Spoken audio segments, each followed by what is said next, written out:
존경하는 1,400만 경기도민 여러분, 남경순 의장님을 비롯한 선배 동료 의원 여러분, 그리고 김동연 도지사님과 임태희 교육감님, 공직자 여러분과 언론인 여러분, 안녕하십니까. 더불어민주당 성남 출신 농종해양위원회 최만식 의원입니다.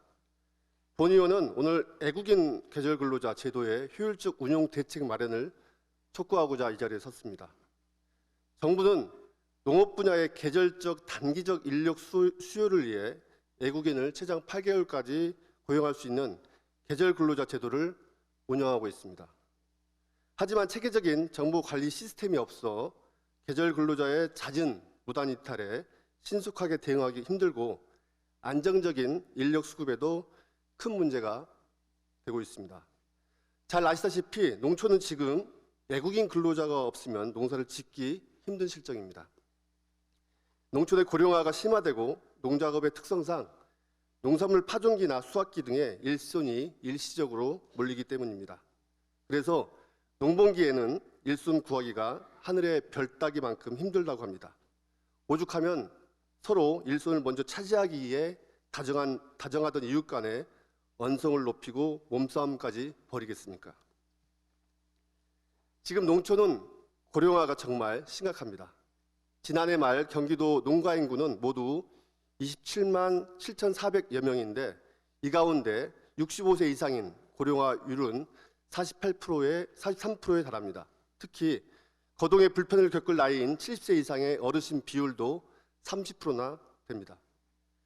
인건비는 얼마나 비쌉니까? 일손이 한꺼번에 몰리는 수확기 등에는 하루 인건비가 18만 원 선까지 뛰고 이마저도 제때 구하기가 힘든 실정입니다. 그렇다고 농민들의 수입은 많습니까? 지난해 농민들이 농축산물을 팔아 1년 동안 벌어들인 총 수입은 농업 경영비를 제하면 고작 948만 5천 원에 불과합니다.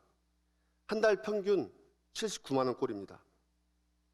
이런 농민들에게 애국인 계절 근로자는 바로 가뭄의 단비 같은 고마운 존재입니다. 인건비가 싸고 최장 8개월 동안 안정적으로 쓸 수 있기 때문입니다. 계절 근로자는 올해 4만 640여 명이 입국 배정을 받았고 8월 말 현재 2만 4,300여 명이 입국해 전국 농촌에서 일하고 있습니다. 경기도의 경우 9월 말 현재 약 1,500명이 입국 배정돼 999명이 농가에 고용됐습니다. 그런데 계절 근로자도 문제가 없는 것은 아닙니다. 바로 무단 이탈 문제입니다. 산업체 공장 등에서 돈을 더 주겠다고 하면 밤새 말도 없이 사라지는 것입니다. 지난해엔 계절 근로자 무단 이탈률이 9.6%나 돼 사회적인 문제가 되기도 했습니다. 다행히 올해는 경기도의 경우 2.7%에 그치고 있지만 이는 언제 또 확대될지 모릅니다. 따라서 본 의원은 애국인 계절 근로자의 무단 이탈을 방지하고 안정적인 인력 수급을 위해 경기도 차원의 계절 근로자 정보관리 시스템을 조속히 구축하는 정책을 제안하고자 합니다. 애국인 계절 근로자는 시군별로 많게는 수백 명까지 있지만 담당 공무원은 한두 명에 그쳐 관리가 부실할 수밖에 없는 것이 현실입니다. 또한 언어와 문화가 다른 애국인 계절 근로자는 의사소통의 어려움, 운용기간 등으로 농가와 다양한 갈등이 발생하고 있습니다.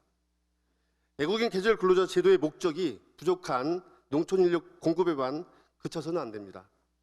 계절 근로자의 불성실 근무, 무단 이탈 등에 대한 농가와 계절 근로자와의 문화적 갈등 등 여러 가지 문제 해결 방안까지 종합적이고 체계적인 효율적 관리가 수반되어야 한다고 생각합니다. 이에 우리 경기도는 농어촌 애국인 근로자 고용, 작업장 배치 및 작업 지시, 근무지 무단 이탈 방지 등에 대응할 수 있는 플랫폼을 구축하여 체계적이며 효율적으로 운영할 수 있는 방안을 적극 검토해 주실 것을 요청드립니다. 더불어 지속적으로 애국인 계절 근로자 프로그램 운영에 대한 성과 분석과 농가와 계절 근로자 교육을 통해 상호 이해관계를 정립하여 이 제도가 지역 농가에 큰 힘이 되는 정책으로 자리 잡을 수 있도록 해야 합니다. 계절 근로자가 부족한 농촌 일손을 보충하는 든든한 지원군이 될 수 있도록 지사님께서는 오늘 본 의원의 정책 제언을 바탕으로 계절 근로자에 대한 경기도 차원의 체계적인 운용 대책을 마련해 주실 것을 당부드립니다. 끝까지 경청해 주셔서 감사합니다.